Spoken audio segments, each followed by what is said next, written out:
By the way, what Well, edition are we on Vampire now? Is it fifth? so Is what it fifth happened is edition? they came out with Woke Pyre. Yeah, fifth edition's Woke Pyre, and then they made it where like Right. everyone's bi or they're trans or they're like what's that non-binary vampires that vicissitude a penis and a vagina, and it's just like nobody plays that. We're all still Yeah. playing 1998 third edition vampire because that was the good Yeah. version. Yeah, that was a fun version for sure. For sure. It's just like So, how yeah. in Warhammer nobody's playing 10th edition because they made it woke. Yeah. Oh, did Everybody they? still plays How 9th. do you Yeah, they make made. Warhammer's like anti-woke? Yeah, Like it's the most masculine Warhammer's thing so ever. brutal and vicious.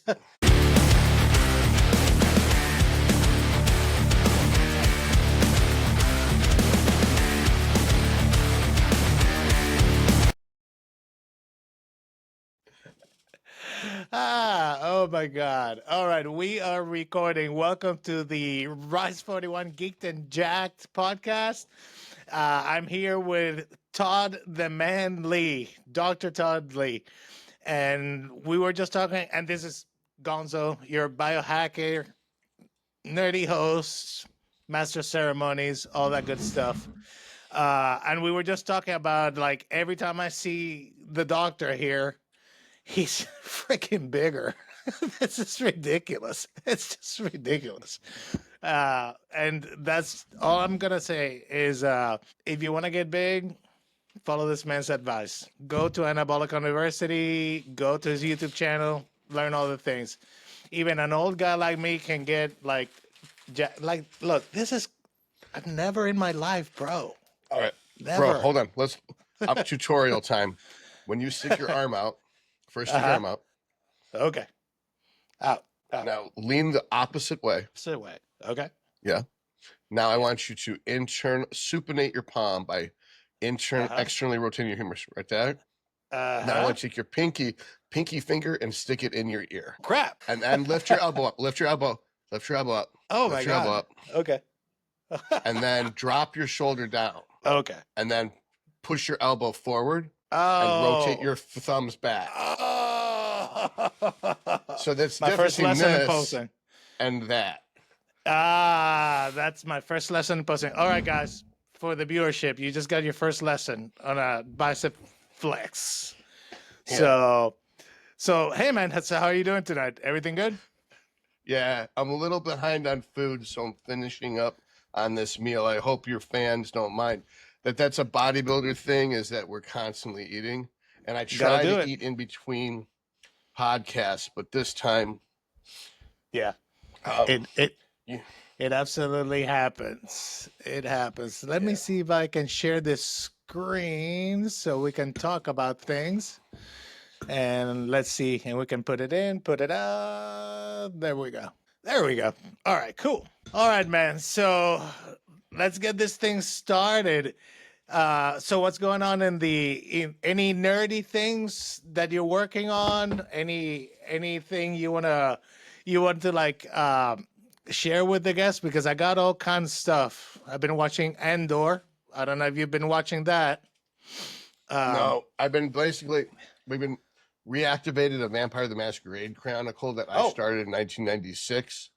Okay, so you did do that. Okay, all right. Yeah, cool.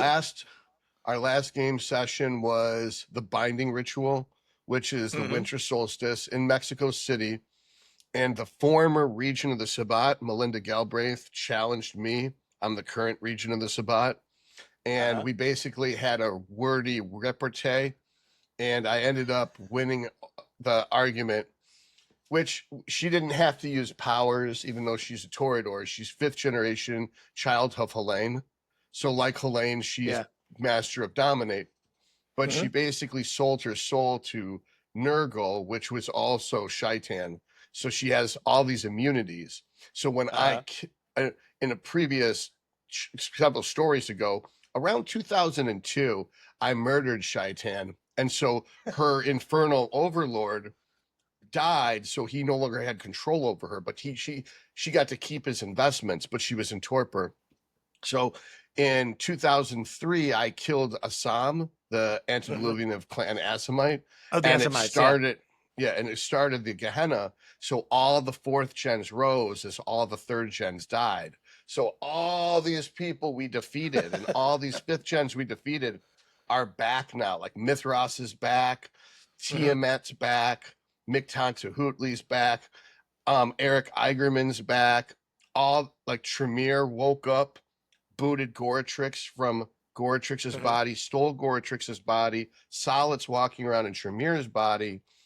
Whole bunch of shit's going on. We don't know necessarily what's going on, but I basically had to try to tone it down. I have a policy right now where I'm trying to have all the conscience-based passive enlightenment spread by missionaries to Cam cities. So rather than the Sabbat attacking the Cam cities and stealing their souls, I'm having them go in there with pamphlets and handing out, going for the young ones. The American way is about democracy, but the Camarilla is all about feudalistic Europe from the 12th century. Sure. It's top down.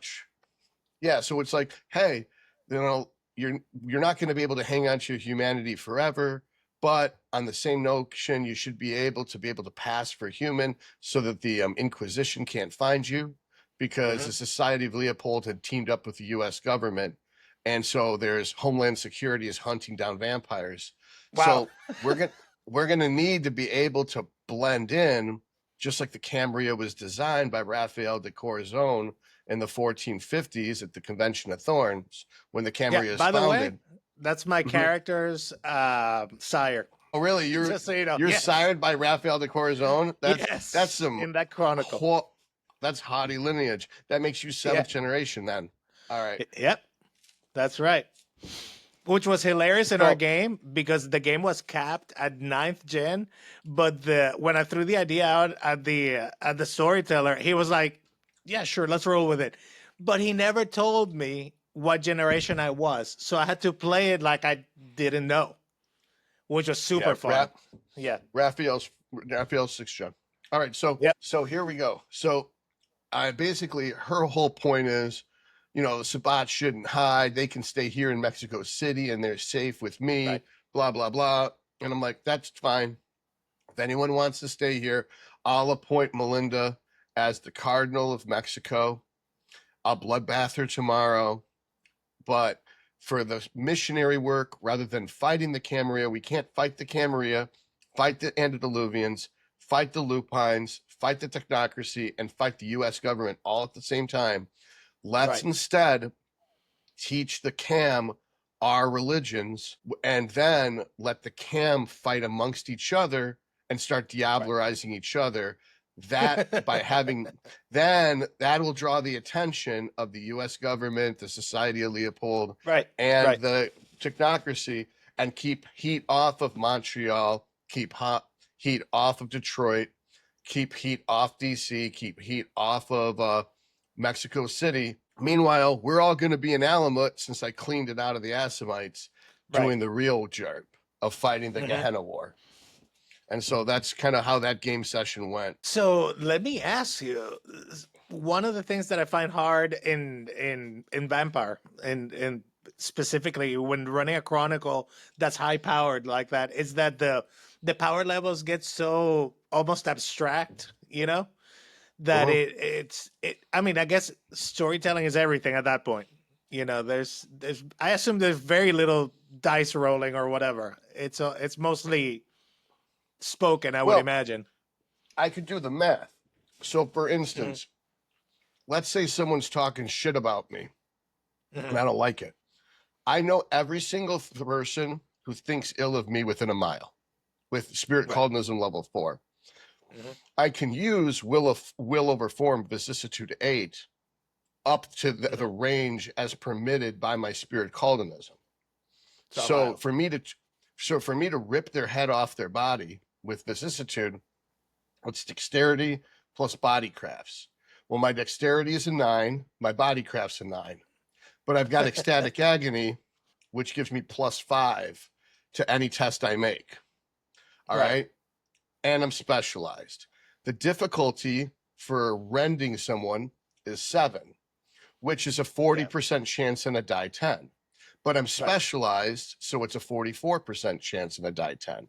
So Right. 9 plus 9 plus 5 is 23, times 0.44 comes out to be 8, 9.2 plus 0.92. So it'd be 11.13, I think. So I would be able to do 11.13 lethal to them. Now, Right. unless they soak 8 now they're going to soak with their stamina. They have to soak Right. 4 or their head comes off. Now, unless they have an 8 stamina or a stamina It's not plus going to fortitude, happen. Yeah. I'm going to rip their head off. So, Yeah. and that's with, and I've also got a merit called self-confidence. If you spend a willpower point for an auto success, but you succeed without the willpower point, you get the willpower point back. So I get an automatic extra success on everything I do. I also have another cheap as fuck power called mirror reflex. It's a low level telepathy power where I know everything someone's going to do before they do it. So I get -1 to all defense and -1 to all offense. So technically that increased my 0.44 to a 0.55. So my 23 becomes basically a 12. So a 12 with the willpower is 13. They're going to need to be able to soak 6, which means that they're going to have to roll stamina plus fortitude and make 6. It means they'd need 12. No one's going to have a stamina plus fortitude of 12. And I can just twist their head clean off. And if I fail, there's next round. They're a mile away. Where it's like, so anytime someone's like, oh man, fuck Jack, he's a bitch. I bet he's a cuck to Lilith. Just their head just starts spinning around and it pops right off. And then they turn to ash. And then everyone else is like, oh shit, we better not talk shit about Jack again. And then there's no residue. You can't spirits touch the body to know who killed it because I wasn't physically there. So, and then I also have a Kaisid in my group. So anytime I have someone assassinated, the Kaisid can just clean the scene with level 3 Methersica so that there's no spirit residue of who committed the murder. So there's not even a way, even with auspics or thaumaturgy or whatever, there's no way you're going to figure it out. Oh, man. So, couple questions. How many players do you have in your Chronicle currently? Right now, just me. Okay. So it's just 2 of you telling the story? Gotcha. Okay. So I have a storyteller who runs for me. Meanwhile, if you're familiar with the Quasian, my buddy who's the DM for me, he has a Tremere. He was in the Wicked City when Wicked City absorbed San Francisco during Gehenna, and he murdered Mikuboshi. And so when he killed Mikuboshi, the spirit plane divorced from Earth. And now he is stuck in the Wicked City, and he is now a Yama King. Because he's a Tremere, his third eye opened. And this is the cool part, that the 6th age is supposed to occur when the demon emperor rises and overthrows the august personage of Jade. So what it is he has a third eye, and it was prophesized that Salat would be the next demon emperor. So because he has a third eye, technically they're going to perceive him as Salat. Right. So his chronicle is going to be going from one of the 1,000 hells to the next 1,000 hells, murdering all the Yama Kings and uniting them all, just like I'm going across the earth. And instead of using a secular offensive and taking over city by city geographically, killing people and converting them to the Sabbat, I'm going to do what the Catholic Church did and spread religion to all the camp cities so that the young end up worshiping Cain or Lilith and then eventually eating the elders so that within 100 years their way through it. Sure. Yeah, so by within 100 years, all the vampires on Earth are going to be Sabbat. Whereas in his game, he's going to go through all of the hells and kill every demon Yama King until he is the demon emperor. So he'll rule the East in the spirit planes, and I will rule the normal physical plane. Even the 7 council, including Raphael, have bowed to me already because they didn't realize the antediluvians were real. The whole premise is the Camarilla didn't respect the Sabbat because That's the right. Sabbat wanted to fight the antediluvians, and the Camarilla didn't believe the antediluvians were real. They just were like, yeah, we came from somewhere. We don't know from where. They didn't believe Yeah, it. or they're in torpor forever, until the Mhm. end times, whenever that is, which they thought would never come, But which what? is But when Ravana, the fourth gen, with the third gen Ravnos antediluvian, yeah, rose, or Zarathustra, depending on what you call him, when he rose in 1998 and was destroyed, it convinced everyone after the week of nightmares and the red sign, the Gehenna was happening. So the right. Camarilla was scared, and with me, they were like, all right, you've killed and eaten so many fourth gens, and you have a third gen who's your pack priest. We don't want to fight with the Sabbat anymore. We know we're gonna lose. Right.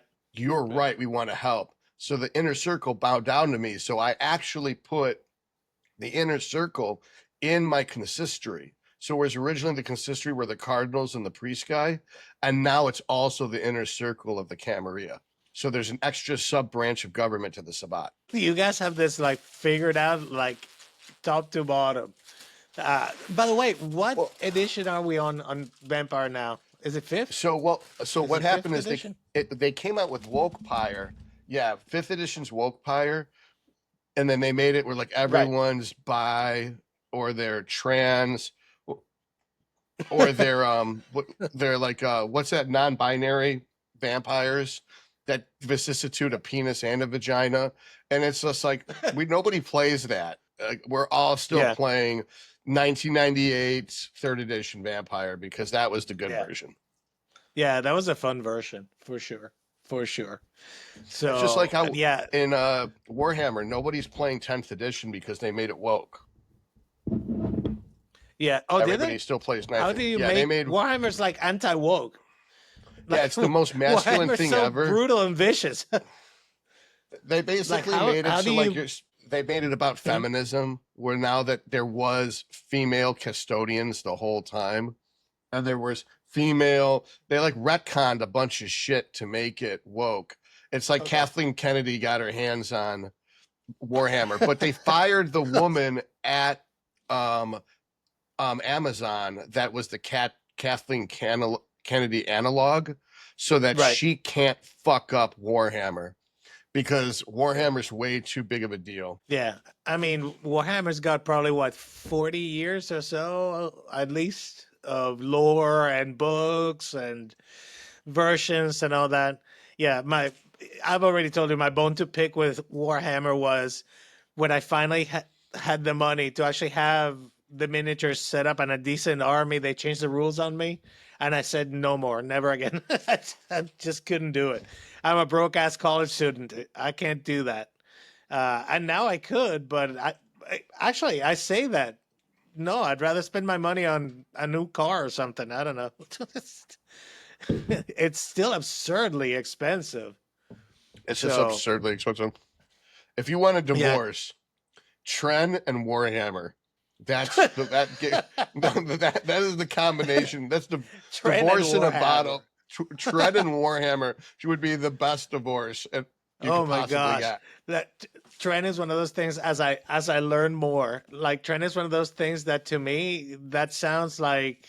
I mean, talk about like something that has a very specific use for a very small group of people, but way too many people think they're that special magical unicorn that can use it.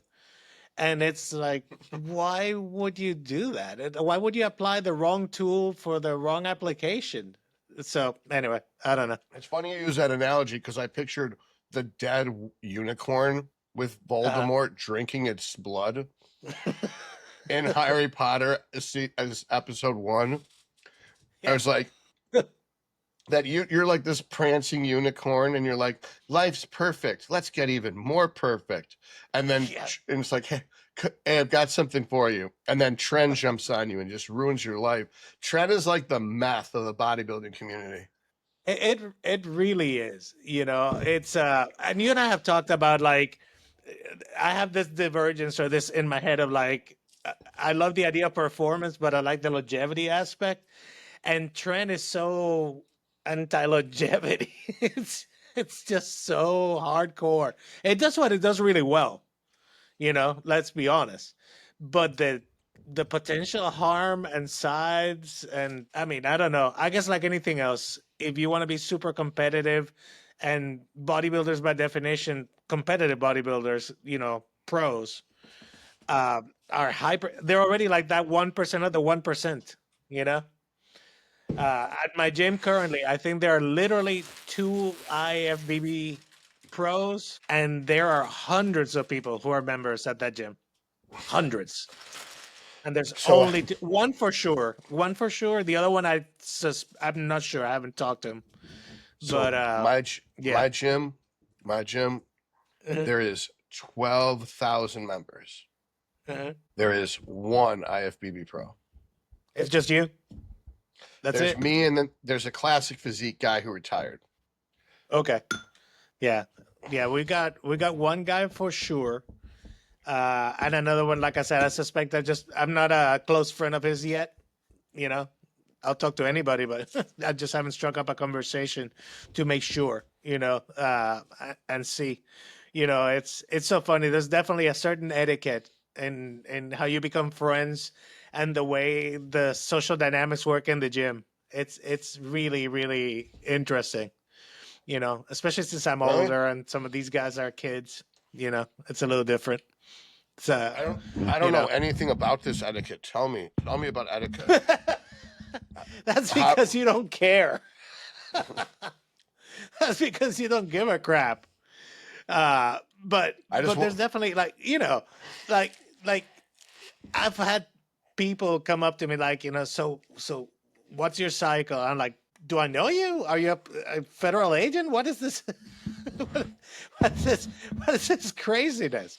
It's just so weird how people have assumptions and they see somebody who's muscular and the assumption is, I guess if they're more muscular than me, they must be on steroids. That's just the blanket assumption by the average gym bro, I guess. I don't know, or gym goer. Anyway, it's funny. Nobody ever asked funny me. stuff. Nobody ever asked me anything. Do they assume? No. I mean, I once said no. There's a 15-year-old girl once walked up to me with her friend, and she's like, "Are you natural?" And I was like, "Fuck no." And she was like, "We could tell. We totally support steroids." And I was like, "Cool." And then they're like, "We want to use Tren." I was like, "No, you don't. Can we No. use Anavar?" No. No. Are you You're gonna please? talk like I a was like, man. no, none of that shit. You got to learn how to lift I first. remember talking casually to my wife. She also got in shape like right after I did. We trained together, and she's like, I mean, she's in great shape now. And somehow the topic of Anavar came up just because I'd watched some videos. I think from a lady called Corey Fit, super good coach, very very much into harm reduction. And she mentioned how like it doesn't matter if it's low dose, high dose, it's exposure time over time. It's just a ticking time bomb. And I'm like, much as it would be tempting to put some extra muscle on you, babe, if your voice is deeper than mine, it's just not gonna work. it's just not gonna work, man. That's all I'm saying. It's just not gonna work. Okay. So hey, here's a topic for you. Wait, I'm waiting with Corey. Corey, I got an episode with Corey, a 3.5 hour episode with Corey. Good if you Lord. go back 2 or 3 hours, me and Corey did a 3.5 hour episode. So it's worth watching too. I was actually wearing this outfit, actually. Yeah. Is it a recent one, or is it like a couple years ago, or about 2 or 3 years ago? Okay, so not a long time ago, but it was June or July of 2023. Gotcha. Yeah, she seems awesome. I would love to get her on, just to get the woman's bodybuilding perspective. Just a little different. And selfishly to pick her brain for my wife, you know, to get her Well, like get some info going. believe it or So, not, I know quite a bit about female stuff because I coach oh, that's girls right. for 15 years. I started with women. Oh, that's right. That's right. We covered that in your interview when you and I first met. That's true. Mhm. I'd forgotten about that. Good point. So, there may be some questions off camera at some point. So, look, interesting stuff that I had lined up to talk about. So, the scientists find the strongest evidence yet on a distant planet. We're starting to find those molecules that are only produced by simple organisms. What do you think of that? What's your take on that? I saw a little bit about this and I'm excited. Is that I Yeah. definitely don't want to be on the expeditionary force to go find this. I don't know Nope. if they just found bacteria and how the fuck would they find it? Because if it's from a distant planet, that would imply it's from a different star. How did Yeah. it get Yeah. there? We don't It's have an anything that exoplanet. reaches Yeah. we don't have anything that reaches that far. We don't have uh light speed travel. So how would we ever make it to a different star? Well, then This you doesn't get make into any the sense to me. whole, generation starship. That's one way. There's and what's the energy expenditure and the time? Say you go 10% light speed, which is super slow, which means like if it's 100 light years, now it's 1,000 years to get there. How do you do that? So How do you I even mean, do how that? did in order for us to know what's there, wouldn't the ship have to have came back? Or transmitted So something, but again, you can go faster than light. how do you So, transmit? How are you going to transmit anything? yep. How would you? I None of mean, this makes sense to me. That's it. Without having well, warp speed so travel it's or supposedly a wormholes. spectrometer reading, right? Supposedly. Mm, So it's a spectrometer okay, so reading of something that happened. Yeah. I don't know. I call bullshit.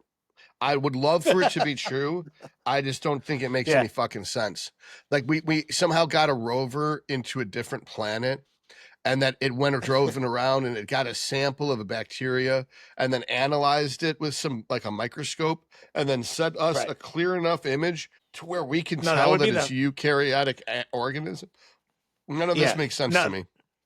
no, that would be the full confirmation. What these guys are saying is simply from a spectrometer analysis of the alleged atmosphere of this planet, they can estimate that it contains these molecules that would be indicative of life, possibly.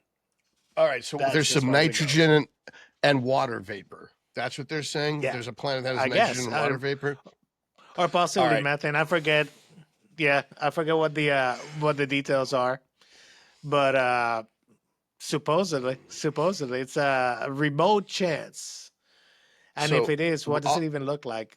Like I said, all we need is water and an atmosphere that we can breathe, and then yep, we can just turn it into a giant trash heap full of McDonald's and 7-Elevens. that's what we're We gonna don't need do. there to It's be gonna be any life there because we're just going to kill all the life there anyway when we get there.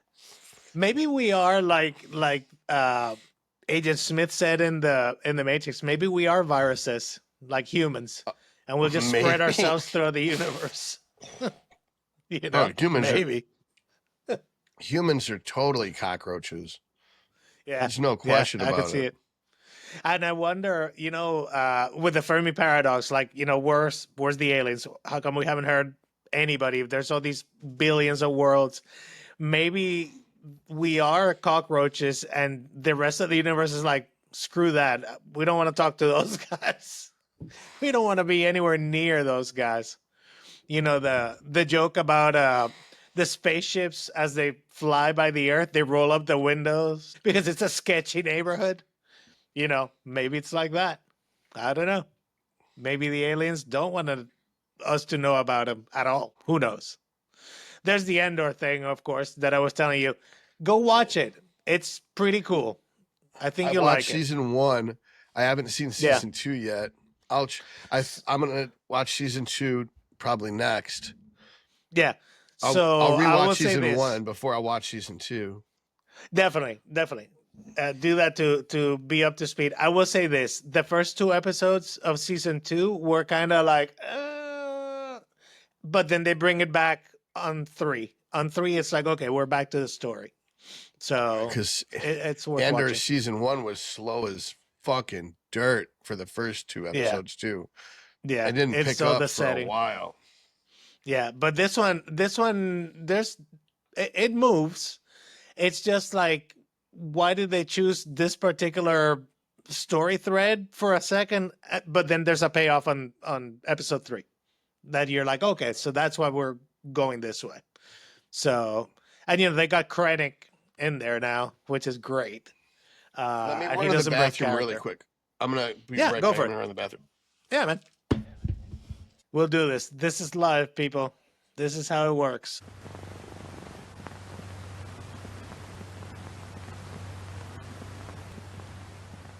All right, man. You ready for this?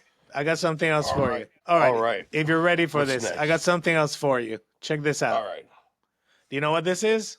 It This looks is like a cake. It is. It's also a 100% edible robot. I don't know What? who created this or why. Yes. This Some is fatty. yeah, I guess. It looks delicious, I'll be honest with you. This is definitely something for speaking of like cutting and trying to slim down.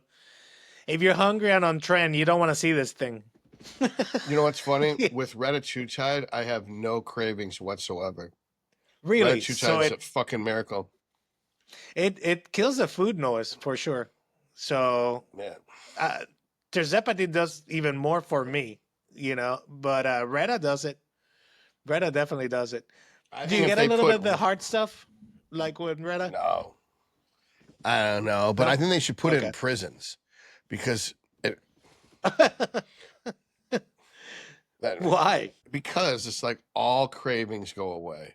So like in prisons, there'd be Yeah. no need for sex or whatever. Yeah. You're just there. Yeah, I have no interest in anything. It just takes everything. So wait. So are we talking about Anhedonia here? Like, is it just everything is flat? It's not so bad that it's Anhedonia because I can still enjoy things that I'm enjoying, but there's no cravings for things. Oh, So cool. So no impulse, like impulse snacking or the anything. dopamine. I might get these neurotransmitters wrong, and I'm the guy who's supposed to know everything there is to know about neurotransmitters. But if I had to guess, I would say you have no more dopamine seeking behavior, but you're fully capable of having serotonin. Gotcha. So you can enjoy something without craving it. Which is perfect when you think about it. Yeah, because then it's like you said, like, oh, I have the extra calories, then I'll eat the cake, But if you don't miss it. So who cares? That's pretty amazing. It's an amazing tool. Are you a big believer in suffering through a cut, for contest prep? Because I know a lot of people on a lot of the boards that I've checked out, old school people tend to be like, no, you got to kind of suffer through it. Like Retta makes it too easy. So I don't know. None of those old school people actually compete. They're just washed up has-beens that probably never made it very far. Maybe so. But I mean, winners don't use message boards. Okay. That's fair. What well, like you never see a top 5 Olympian on a message board asking people what their cycles are. Oh, true. That's a good point. Yeah. So I was thinking more along the lines of like, the information sharing, but then the culture, and there's definitely for some people a certain Spartan aesthetic of like suffering for your art. But to me, as a biohacker and somebody's into optimization, it's just a tool. Why would I not use the tool if I have it available to make sure that the result is what I want it to be? That's kind of like where I'm at. I don't know. I mean, these people are romanticizing something they don't do. Mm-hmm. That's true. Yeah. If you're not a competitor and you're not going through the whole thing, like why are you even how valid is that comment? Yeah. Yeah, it'd be like That's somebody who's never been in the military saying soldiers shouldn't use rifles; they should use their K bars. It reminds me of you remember the movie Tropic Thunder? yeah, Nick of course. Nolte's character. I don't know Yeah, the name of it. I just know the yeah, sound it makes when I kill a man. That's the guys who say that they don't want to use Redditutite on prep. yeah. That guy I had mean, never seen combat. He was full of shit. when I see people like you, like Paul, Big Paul, like Chase. I mean, these guys are or Steve. These guys.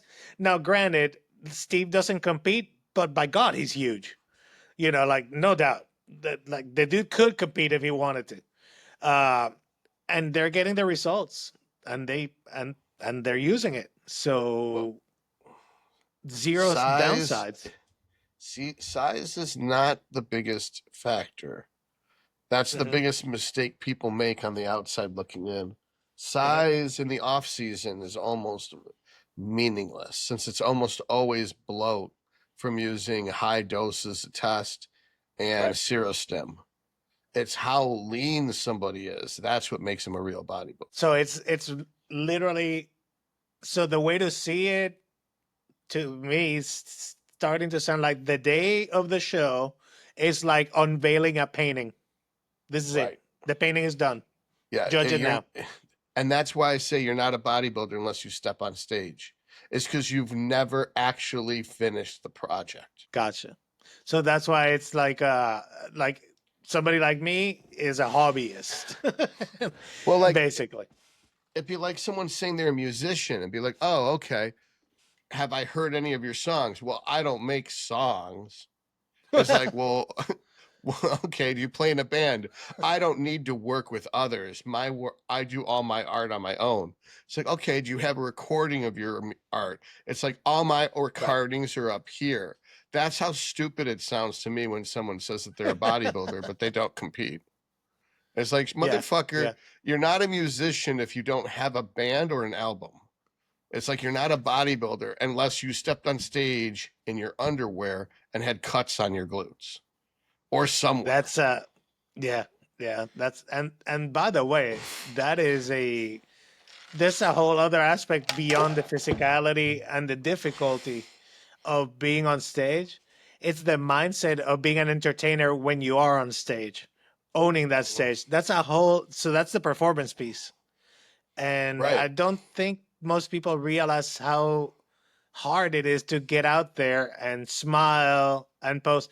I mean, we were just joking around at the start of this episode, like how to flex an arm. I mean, Mhm. think about that. I'd never really done it, never thought of it until you pointed out, like, this is how there's a method to this, and it's do this, do this, do this, do this, and there's so when you're a competitor on stage, I mean, that's just one arm flex, bicep It's flex. it's You one know? body part.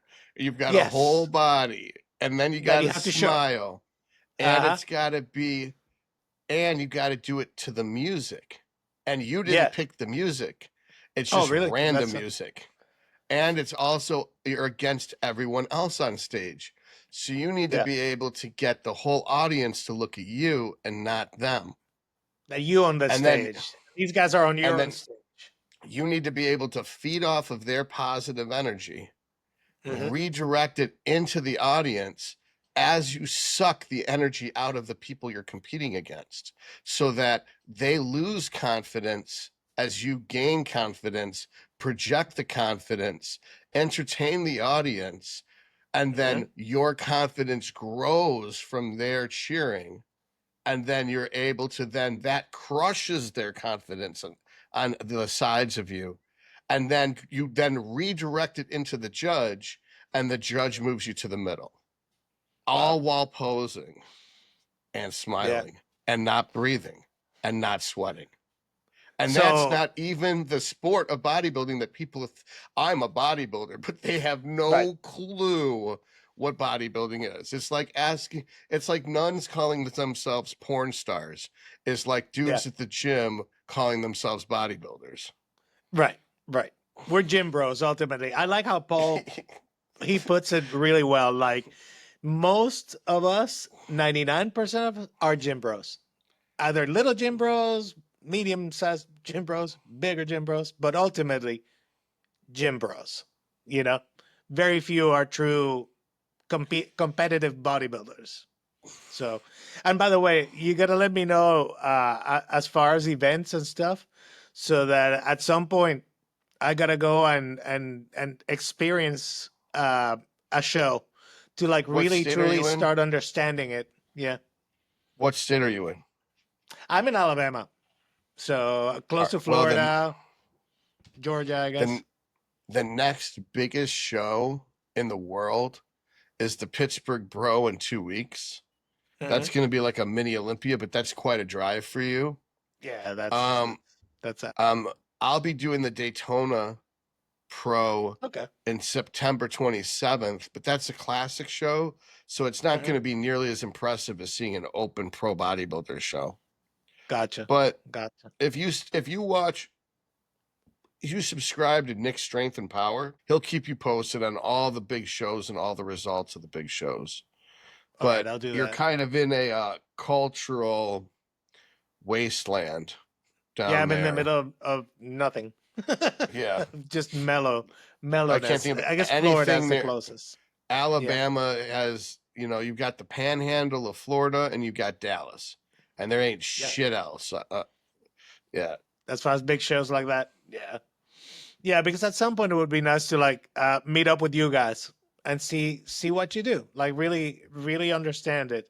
And for me, the interest is, I'll be honest, completely biomechanical learning. That piece is the piece that's most interesting to me. But the art of performance piece, by now I'm an artist, I'm a musician, same thing. So this is just another performance art that might be Hmm. very interesting to like learn about. So Like for ballet. sure. It's Yeah, it's most a little bit similar more to manly. ballet. Yeah, but yeah, in the sense that it A little bit. requires physical grace. It requires timing, precision, lots of effort, and a dedication to the craft, an absolute dedication to the craft in order to be able to execute, to perform, especially at a high level. So, have you been watching this, by the way, The Last of Us? Yes, I have only watched episode 2 of season 2. I have not watched episode 3 of season 2 yet. So Yeah, I'm that actually in the was same. I haven't watched three. I haven't watched I three was yet. shocked by the end of season 2 because I had not played the games. I was not Hmm. keeping up on the lore. I don't like spoilers. I sit Right. down and I watch the show in real time, and that's what I find out. And I was Yeah. devastated with the end of Yeah. season 2. I mean, since Yeah. end of episode 2, that fight, season 2, episode 2 was Game of Thrones season 8, episode 5 level Yeah. It epicness. was. It was. It It really was was. incredible. It was Yeah. challenged anything The Walking Dead ever had. It was really fucking amazing episode. Yeah, no, it was well done. And the acting in this show is great. The writing is solid. The budget, everything. The production, it's phenomenal. You could see why it took them like a year and a half, right, to do this next season from the last one. It seems like it was a while back, maybe even 2 years ago for season one. Anyway, well done. Well done, for sure. But yes, we'll keep it spoiler free, I guess, because the end of season two, episode two, is amazing. For those who haven't watched it, for those who have not watched it, it It's like a was 2 episode something else. season. I don't know what the fuck Yeah, they're gonna do with the rest of yeah, the exactly. season after. I have no idea. I have no idea where it goes from there. I mean, we have one obvious option and direction to follow, but that's it, though. Like, and how does that work without that? So we're gonna have to see. We're gonna have to see. Hey, do you want to see some questions from random questions from nerd friends and viewers? You want to like take a Yes. stab at some? Okay. Yes. All right. I had that top three, but I'm gonna wait for that top three question to have Paul and you together to discuss the top three training scenes in film that are not Rocky or Creed.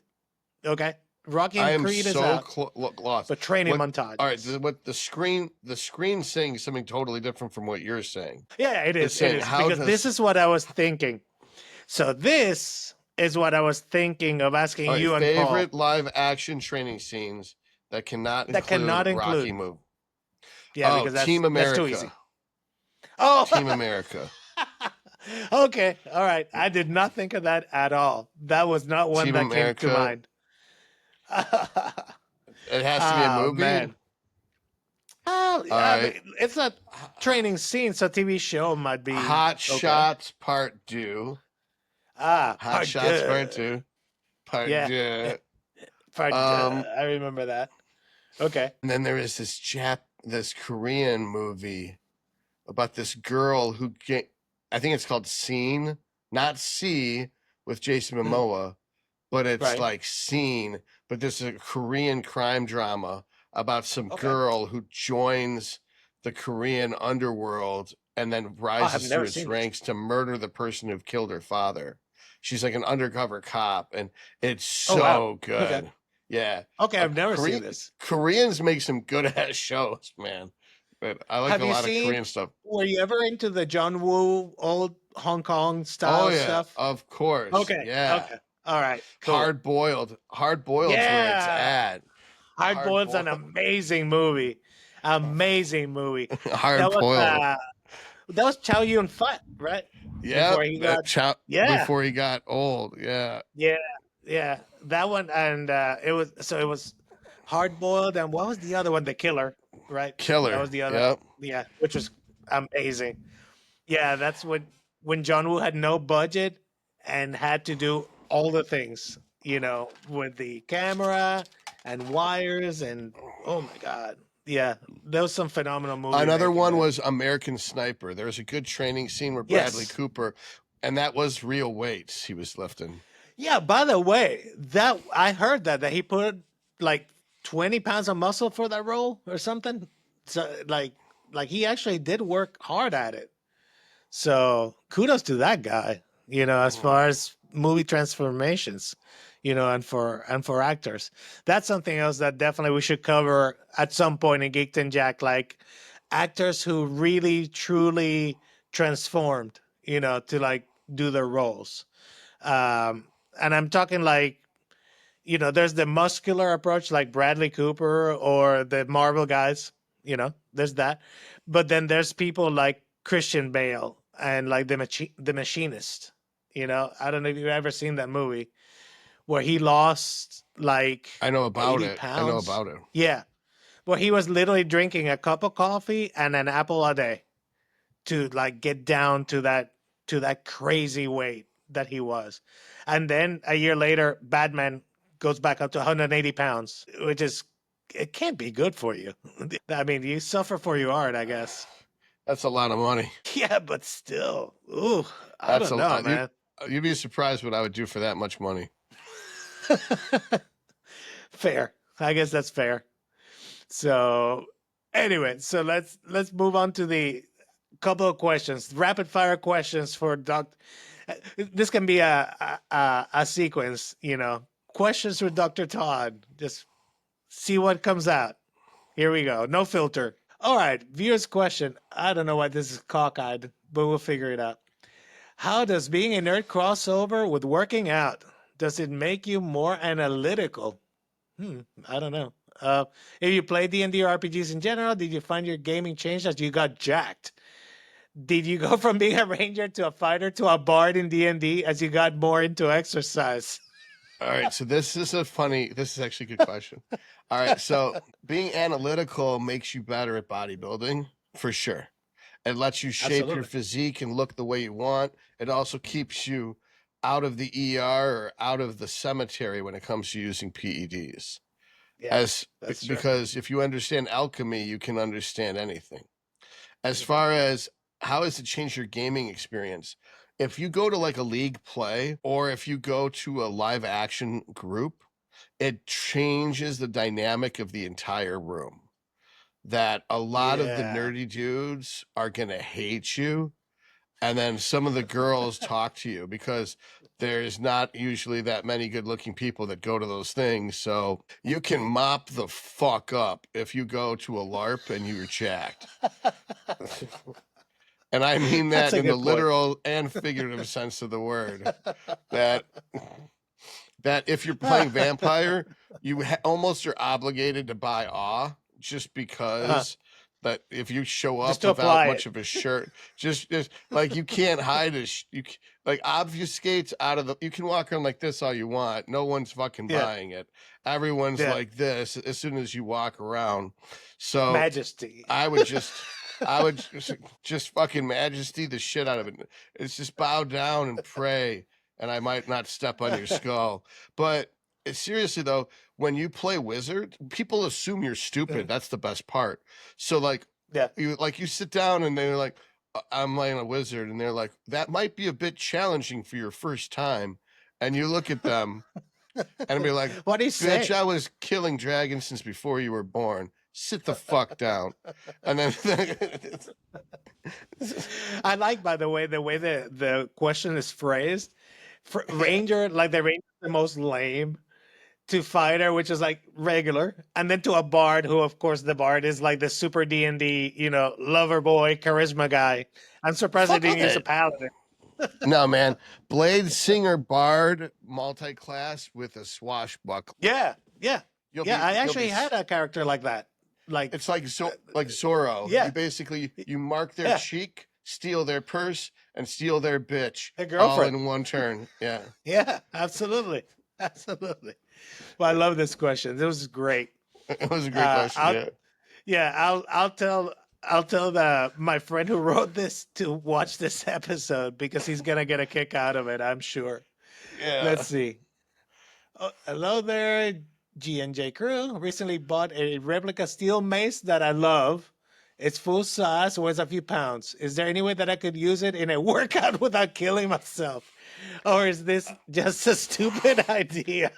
Actually, for thousands of years, Indians used maces as a form of exercise. That they didn't have weights, but they had these hammer swings, but the hammers were shaped more like a mace. Now, if I'm hoping you mean it's a footman's mace, not a horseman's mace, and that it doesn't have flanges, because you could really fuck yourself up. But if you have an actual mace, then check out ancient Indian hammer workouts. They call them hammers, but it's really a mace. Okay, there we go. Because I mean, it makes sense. I've seen people with Indian clothes training. It's like this, and you do like this with the mace, and then you go the other way with the mace. So there's your shoulders, back. I mean, torso, core for sure, if it's heavy enough. It's appropriate training for fucking people up. It's not appropriate training for like looking good on stage. Right. But I guess you could definitely get fit and get some mobility out of it too, depending on the weight and how you control it. So so not a stupid idea. But if you really want to get the chicks, then make sure to get some nunchucks and then hang out near a middle school. The infamous nunchucks. I'm kidding. Don't hang out. Don't go within 100 feet of the school, Lyle. Yes, and especially with a potential deadly bludgeoning weapon. Don't do it. Don't bring nunchucks and condoms to a middle school. All right. Yeah, for the love of God. All right, let's see. Next one. Should we be worried about quantum computing breaking encryption? Oh, this is actually a deeper question. Okay. What about my crypto and Bitcoin wallet? I've come too far to lose that cash. I don't know what quantum computing is. So quantum computers, the TLDR is instead of using electricity for binary calculations, it uses light, right? And the quantum state of particles. So in theory, and I'm sure I butchered that explanation, but the long story is that it's far more powerful than any microprocessor we have right now. And the idea is that it could break the encryption of, like crypto or like the of Bitcoin or any current hyper secure IT security model of any kind. So that's I guess that's the question. Like, and my answer is yeah, you should absolutely be freaking terrified, because if we get a computer and a machine that's that fast that can do those calculations, it can actually it'll be able to have the time to actually break it and figure it out. And then what? It's an arms race. So it is an arms race. So yeah, I'd be worried. I'd be worried. Uh, Heck, I will say this: if it gets near to where quantum computers start becoming actually available and people using them, yeah, I'd move my cash. I'd cash out. I'd cash out. That's just me. Well, That what about, would that imply that keeping my money in a bank be safe? oh, Or it's less. It's just as vulnerable, I imagine. see what do you Because got to do, then buy gold? maybe who knows? Maybe we end up being Luddites, and in the end, and hoarding gold and diamonds like dragons. I don't know. Maybe. This is extremely inconvenient. Yeah, it is. I mean, there's a reason why we developed, paper money back in the day, coins, etc. We don't have those coins like I think it was the Maori maybe that had coins that were made out of stones that were like stone discs, and that's what they used for trade, which was insane because they were like 20 and 30 pounds. Anyway, yeah, interesting question though, for sure. I'm going to actually look into that. Maybe we'll revisit this at some point. All right. Any tips for cosplaying a muscular character for DragonCon if I have 6 months to prepare? Okay. I can Grow think of a couple muscles things. and lose fat. Yeah. Yeah. Lose fat would be the fastest thing for sure. Yeah. Um, hmm. So go to Yeah. my YouTube channel, watch the How to Grow Go ahead. series, and do that Yep. for 3 months, and then watch the How to Cut series and do that for 3 months, and Yeah. then get your Yeah. girlfriend to make your costume for her. And I would say one thing I did learn from bodybuilding, a good tan helps show off whatever you do have. So that's something you could do, unless you're playing Kratos, and then you You can kind of spray. yeah, yeah, You can spray tan a tan. yeah, you could do that. That would be a cosmetic approach to doing a muscular character. But yeah, it can be done. I mean, in 6 months, and it depends too on what the character is and how you know jacked or not you are to begin with, what your template is. But absolutely, you could make a pretty big transformation in 6 months, I would think. Okay. All right. Anything else on this one?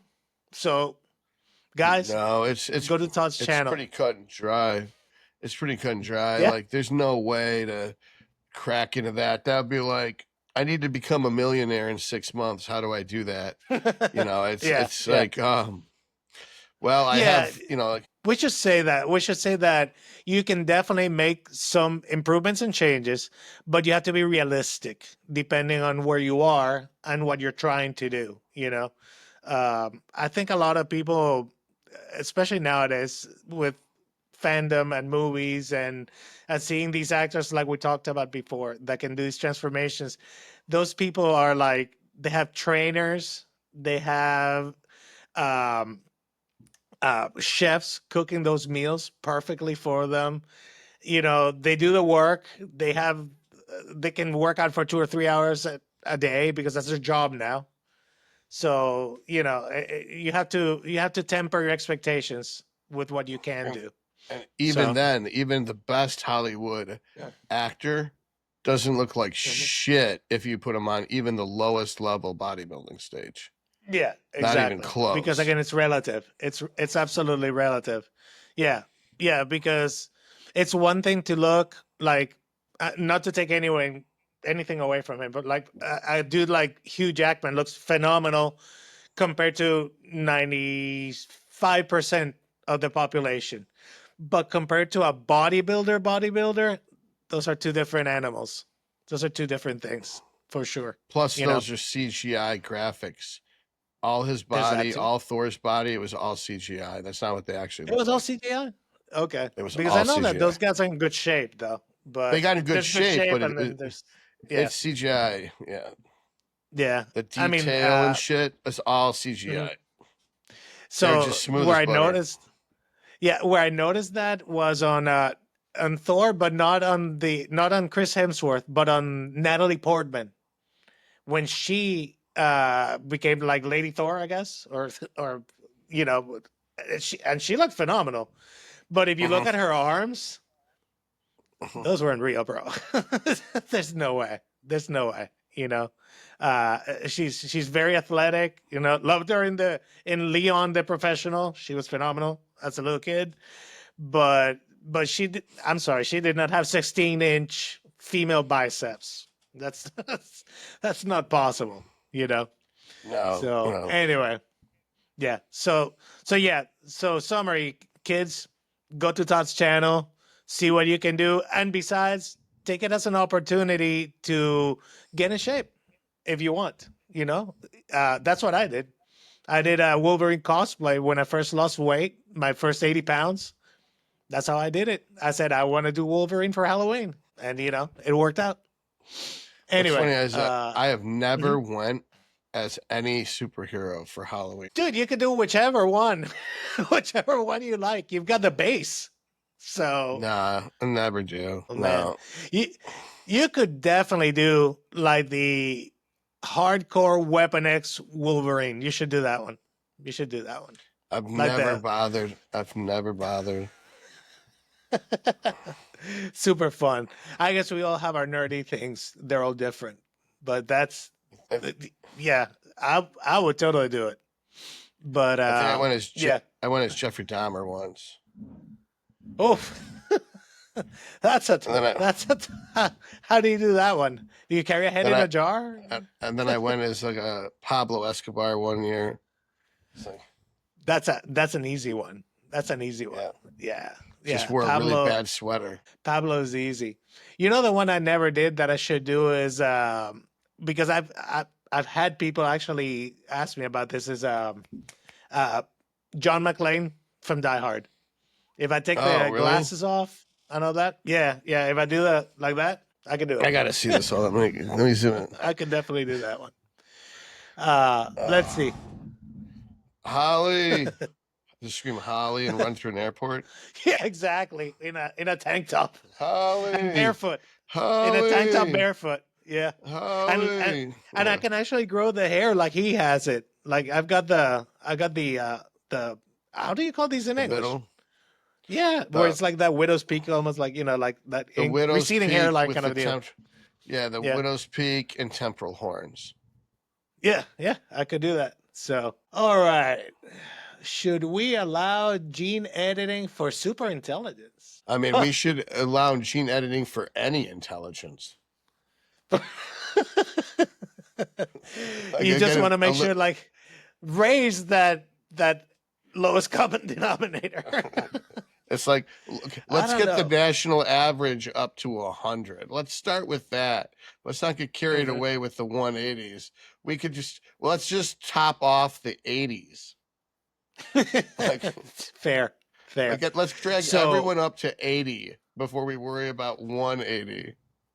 so whenever I see questions like this, and with CRISPR technology, I guess in a few years we could possibly do this.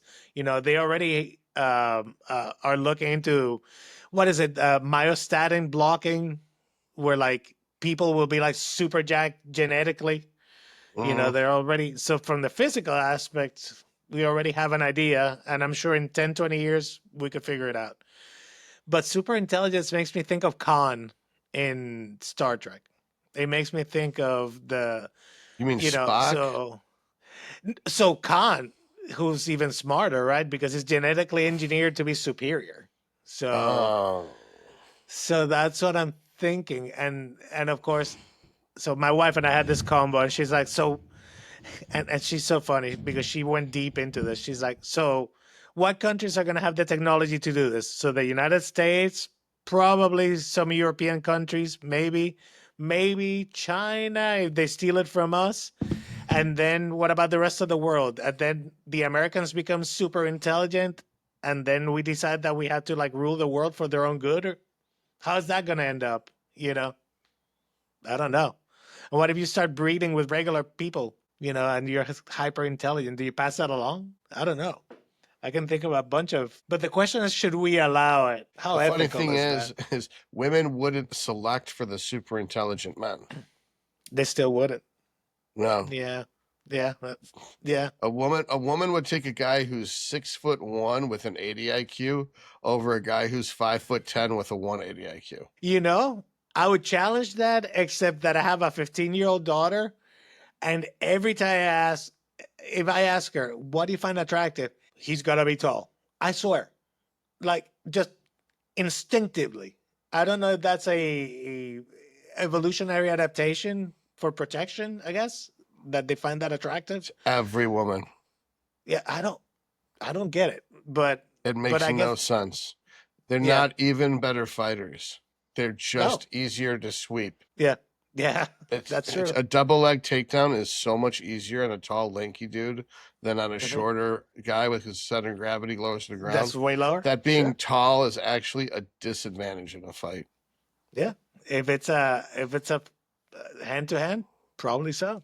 Yeah. I mean, their striking range, they're gonna have a bigger reach, but reach only matters in boxing. Once you shoot for the once you get legs, in, it doesn't matter. Once you get no, on the once you're ground, it doesn't matter. Yeah. Yeah. I practiced BJJ for a short time, and I learned real quick. I'm 5'8", so 5'8". I used to be 5'9" until I started squatting. Go figure. Uh, but I did realize real quick that anyone over 6 foot, I could actually, as long as I was okay with taking a hit on the way in, it was not an issue. It was not an issue at never. all. Yeah. Double leg I, takedown. You get yeah. one fist to the back Yep. of your skull. You double leg them. Now they're not tall anymore. You're the Yeah. same It height. doesn't matter. And then you just gotta have good ground game. You just have to have a good ground game at that point. You know, get past the guard, do your thing. And the thing is, in real life, outside of jiu-jitsu, nobody ever fights tall people. So they have no fucking idea what to do when you get them on the ground. They're completely helpless. Yeah. It'd be like wrestling a girl. It's terrible. But they're just all talk. They ain't got shit. All right, let's see. Do I have any more questions? I'm a gamer who's into horror. Whatever. Well, we just talked about this. Vampire the Masquerade. By far, hands down, no question. But you have to play Sabbat. Camarilla is for bitches. Sabbat is where it's at. My Toreador heart bleeds when you say that. Toreadors are. I am telling you, get the second edition Player's Guide of the Sabbat.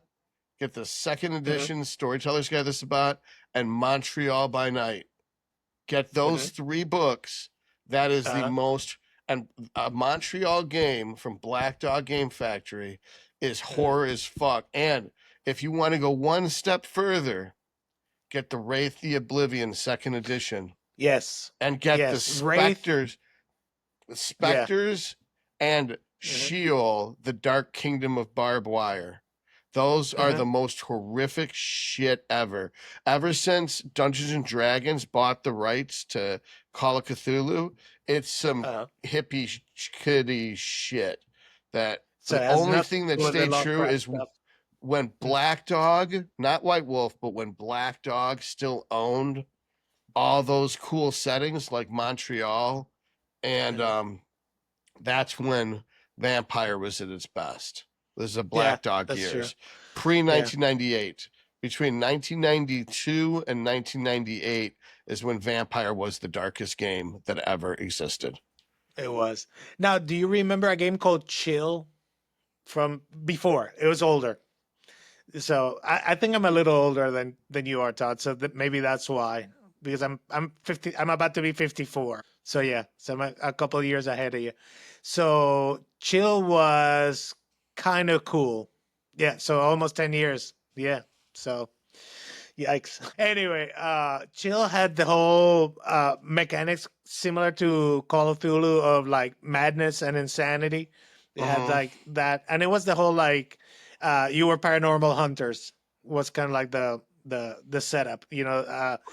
Almost like a really basic prototype World of Darkness, except vampires weren't organized or anything like that. I mean, there were supernatural creatures and so on, but you are part of this Talamasca type secret society hunting the supernatural. That was kind of like the big setup. So that was the first prototype of a game that I played that was horror based. And there was a Call of Cthulhu game way back then, but I don't remember playing that much. And there was a game company called GURPS, Generic Universal Role Playing System. You remember those? And Steve they had a couple. Jackson. Yeah, Steve Steven Jackson's Jackson. Curves. Yeah, great game system. It Right. was super Because fun. Riffs Yeah, was the Riffs is best thing. great. Yeah, holy shit. That's a deep cut. Remember the original Cyberpunk before there was Yes. Shadowrun? In the black Yes. box that the CIA banned it? The Yes. It CIA, was phenomenal. the CIA banned the original 1985 Cyberpunk RPG. Now that I did not know. Yeah, So they because it banned it. had all because nobody knew about the internet yet, and there was the internet in the Oh, game, yeah, the yeah, Matrix. yeah. So by having that game, you knew about the internet. Oh. So I knew about the internet long before the internet existed because I played Cyberpunk and Shadowrun. Shadowrun was phenomenal. Yeah. Shadowrun I is love to this Shadowrun. day the best. I would say second edition Shadowrun, maybe third edition, but second edition for sure, is the greatest role playing game of all time. I mean, it blends everything. It's got everything. It's got the cyberpunk Everything. stuff. It's got the fantasy stuff, and it's the world building is phenomenal. The whole idea of the Great Awakening and the Great Ghost Dance and all this stuff. Man, yeah, we played a lot of Shadowrun. Third edition got away from the Native American shit and got into polycultural stuff. But everybody should start with second edition, Shadowrun, and then roll into third edition. Yeah. It was such a great just the background, the way they set it up, the vibe. I'm big on the atmosphere of games. It's got to have a cool atmosphere, the artwork, cool background. That Tim Bradstreet did the artwork for Vampire Second Edition and for Shadowrun Second Edition. And by the time of third edition, you didn't have Tim Bradstreet wasn't doing the art anymore, and it looked like shit. But Tom Boxa did the artwork for third edition Shadowrun. The artwork for Vampire got shitty until fifth edition Vampire artwork was amazing. But fifth edition Vampire was so fucking woke. It's just not even worth opening a book. It's just disgusting. I'm glad I never bought it. I actually have my original first and second editions right here. So, yeah, still have those. Yeah. I actually had, I have a first edition Vampire, the Masquerade. I think it is like the Ikanu book, the Layer of the Hidden Book, signed by Andrew Greenberg, I think. Oh, wow. Yeah. Wow. It's nice. So, yeah, one of these days we'll compare. Like, I have my original first edition AD&D Dungeon Master's Guide right there. It's been with me like 40 plus years by now. It's ridiculous. Wait. Which one? Advanced Dungeons & Dragons Second Edition? That's 89. I think it's first. It is the classic, the one with the Ifrit. Oh, then it's going to be 77. Yeah. Yeah, that's 1977, isn't it? I think so. Let's see. I mean, this is 79. It says. Oh, wow. So maybe a second printing. It's 46 years old. Yeah. This is crazy. This is like. That is nuts. Prized possession, for sure. Yeah. And a Fiend Folio, an original first print Fiend Folio. I think that's all I've got left of my original AD&D stuff. Yeah, Dude, AD&D was the shit. I just thought it was funny it that they was. had the balls to call it Advanced Dungeons and Dragons. Yeah, yeah. They were like this D&D basic set is for the birds. And then they Yeah. went to third edition D&D when Wizards of the Coast bought it, and they Hmm. never used the term advanced again. It went third Yeah. edition 3.5, fourth Hmm. edition, fifth edition. Now they're on 5.5. Hmm. It's like, man, they're not bringing back that advanced. No, no. I played first and second editions. That was it. That was it. After that, I Eh, think we tried three, maybe 3.5, maybe. I vaguely recall with my group of 3.5 is friends. good. Yeah, 3.5 is good. yeah. Fifth edition But was yeah, good too, but all of yeah. them are OP compared to second. Second was so low powered. Hmm. It's like if you had like a 1 die 8 plus 6 for damage at like a Yeah. level 19 character, that was Mhm. good. Whereas Yeah, like yeah. It fifth was. edition, you could be like a third level character and have 3 die 8 plus 10, no problem. Yeah, yeah. It was a different scale, almost of power, Power the level, power yeah. scale. The Yeah, power yeah. level is It so crept much more up. realistic in second edition. It absolutely crept up. All right, let me see. Do I even have any more questions? Oh, here's one more. I'm an esports fan. Should esports be considered real sports? And are toxicity and competitiveness inseparable in esports? This is something I'm actually not that familiar with. What's Um, esports? so esports is video gaming, competitive video gaming. You know, No, it's hardcore not a sport. video gaming.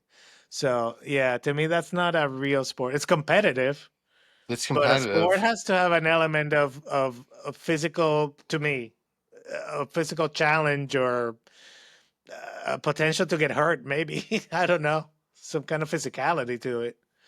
Um, I mean, it is absolutely competitive for You know what would sure. make it okay? It would make it a sport if you had a chip in and like the black ice from Yeah, Shadowrun, that yeah. if you That if you get died in the hit, game, then you die in real life. Then I yeah, would call yeah. that a sport. Yeah. Like Or like Tron. or if trauma would reflect on your body or something. Yeah, Yeah, yeah, yeah. yeah. That's true. Yeah. Yeah, yeah. This one Or I'm gonna a say I'm haptic out of my depth. feedback suit. A haptic feedback suit where you wear a full body suit, and if someone Uh, slashes your arm, then you yeah, it take hurts damage you. in your arm. Yeah, yeah. Yeah, Then that would yeah, make it a sport. So yeah, for VR sure. haptic sword fighting, I'll buy it. Okay, that's But fair. not but sitting and playing on a controller playing Call of Duty, no, Hmm. you're not an athlete. Fuck Yeah, like a yourself. 10-year-old that curses you Yeah, yeah. out.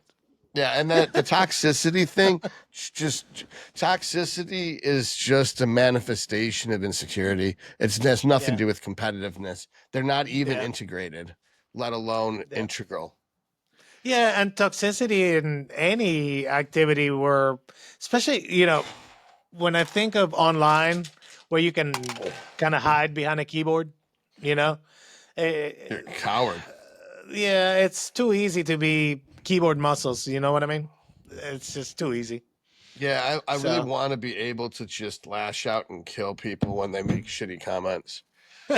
And that's there we not go. roid rage because I'm perfectly calm. If it was roid rage, I'd smash my keyboard. But I want to be able just to like have like a pentagram and then just Hex burn them. and just burn the name of their what do you Yeah, call it handle. And then yeah. they basically they're just their mom kicks them out of their basement as a result or something like that. I thought they would burst into flame or something even more cool, No, but okay. may worse Yeah. because So here's another one. Let's see. How do you build a good villain for a campaign? And how do you set up satisfying plot twists? That that's is easy. a That's easy. All that's right. easy So for what you you. do, you figure out everything that makes the characters tick. Like, what Mhm. is the character's main goal? And then you set up the villain so that he's an antagonist to that goal. But you have to know what the player's trigger spots are. And the villain has to Mhm. represent someone from their trauma. So, like, for Okay. instance, if the players want to be able to make sure that this village of dwarves has enough crops, and so you make the villain is going to be some guy who comes along and wants to tax the shit out of them of their crops to feed his Okay. army so that he can wage war on behalf of the elves, which are the dwarves as enemies. Right. But you make the you describe the villain as the guy that did something horrible to one of the players earlier in their childhood without making it obvious. Like he's this tall, he walks with this thing. Nothing as obvious as he smokes a pipe or he's got a mole on his cheek. But you make it fill that role so that at a subconscious level, the player hates that villain and their character has a reason to dislike that villain. If you And you miss can do the the mark, slow reveal too, right? Like start cluing them in a little bit here and there, and give them stuff to start kind of, because the a good villain, first of all, it shouldn't be a one off. It should be somebody that you over build, time. yeah, that you build up, so that when that final conflict arrives, you have that release, right? That tension The releases. other option is you bring someone into the gaming party that's more advanced than them, and they're actually evil, and that they are actually a paid assassin to kill one of the players once a certain job's accomplished. But they're going to let the players steal the item that they need to steal, and then once the guy gets the item, he's going to kill the players off. Gotcha. So that you play through the whole chronicle where they think they're friends. And this works really good if if they actually hang out and they become friends in real life. And then it's even more of a betrayal. And then you just totally betray the players and kill the whole party. And then the guy does it. And here's the thing, though. He doesn't know that there's some other twist where it gives the players a chance to catch him before it's too late. Right. Yeah, because you always have to give the players a chance to, like, it has to be like a balanced challenge. And this doesn't work. They could fuck it up, but they could succeed. This doesn't work as well with D&D, where it's supposedly good-natured. But in games like Vampire, where everyone's evil, it totally works. Yeah, yeah. It's tough to play in D&D. I find it tough to play a truly evil character. It's in a cooperative party. I don't know, so man. easy because you just pretend to be good. Really evil people, if they've got high intelligence, high charisma, and they've got and they're evil, they're just gonna act good. Look at the look at the woke. That they're going to basically protest this and protest that, and they're going to say whatever they're supposed to say, even though the things that they're protesting on Wednesday contradict the shit that they're protesting on Friday. That there's no consistency. They're just evil, but they want to be liked. So they're extroverted people who are evil. And so that would be a moderately high charisma person who's deceptive and is evil. They play a good character. Virtue signaling. Yeah.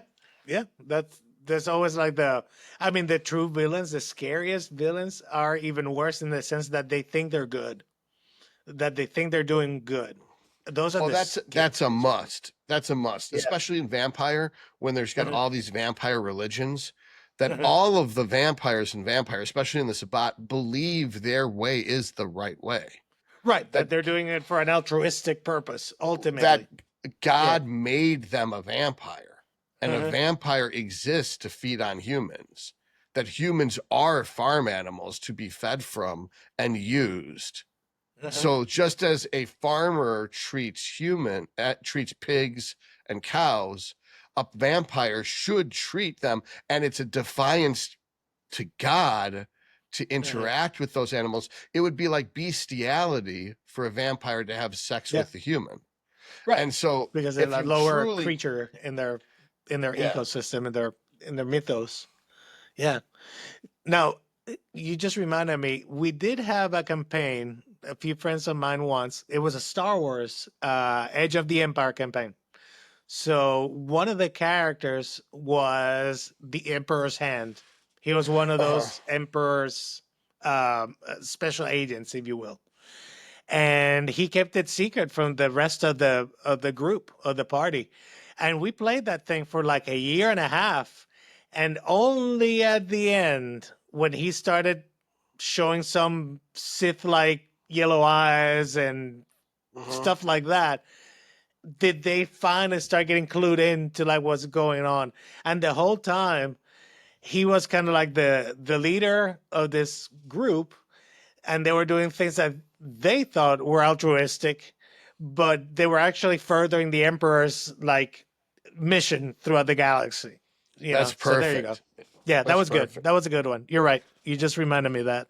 I should resurrect that campaign at some point. These guys had fun. We had fun doing that. That was during the pandemic. Yeah. Another good one is you have like a spy group, and you're working for a super secret organization inside the US government, and they have certain targets, and you're like killing off all these people that are labeled. And then after a while, you find out some of these targets are actually working for the US. And then they tell you, okay, you don't have the clearance for this, but these people are traitors. And then at the very end, you find out that you weren't working for the US government at all. You were working for a different double agent. Yeah, you're like, working for a different agency, and you were killing perfectly good U.S. people the whole time. Yeah, absolutely. And now, did you ever play Top Secret? Of course. TSR? Oh, okay. Top Secret SI. Game for it. Yes. Yes, Top Secret SI. So good. Where there is Webb and Orion. Yes. And then like you're a special so you're a special branch, and what we find out over time is that Orion is actually the branch of Webb. Yeah. And that you're killing all these people you're not supposed to be killing and shit. Right. That was such a good game. Such a good game. Underrated too. Oh, dude, for sure. That game was amazing. Yeah. The other one I played maybe once or twice because it was kind of limited. It was the Boot Hill. You ever play that one? It was the TSR's attempt at a cowboy game. So the characters had like skills like quickness, quick draw. Like grease lightning. Well, it was fun. My favorite one for that setting would be Werewolf: The Wild West, where there's actually a bullet hole in the book, and they had the Iron Riders instead of the Glass Walkers. And it was like the worm was encroaching on the West because the West was all wild. And then as the railroad started coming through, the railroads represented the spider web of the Weaver. Well, it's the Weaver. The Weaver. It was. Oh, okay. Yeah, that was the fucking best, dude. Werewolf of the Wild West was the only good werewolf setting. Yeah, I kind of glanced through that one. I never played werewolf. Werewolves were, in my experience, like enemies within a vampire campaign. Right. That's where we They're use good them a lot. They're too simple, and their gifts are too sloppy and messy without any rhyme or reason. And the whole thing was like they're eco-terrorists, so they couldn't make them for 5th edition because they'd all be eco-terrorists, and so they'd be domestic terrorists. So because they would get in so much trouble, even though they're squishy hippies, it's like nothing's more boring than a werewolf game about hippies. That's fair. So I gotta get running because I gotta hit arms and legs. Go for it, man. That's right. You do this weird. You're like a freaking vampire. You're like working out late at night and staying up all night. I can't do that, bro. You can do whatever you set your mind to, bro. Yeah, but I got 9 to 5, unlike you, my friend. Do you? You have a job? I do. Oh, I'm an IT person. Yeah. Oh man, I don't have a job, so I can do this. All right. Yeah, I'm a alleged contributing member of society. So there you go. Oh man. But who knows? Yeah, Maybe I don't contribute. If this podcast thing works, then I'll do this for a living, and then I can work out at 2 in the freaking morning if I want to. It's amazing. It's amazing. All right, buddy. I will talk to you later. Thanks for having me on, man. Todd, always a pleasure. We'll do it again. Buddy. Yes, sir. All right. Have a good one. You too, man. All right. Bye-bye.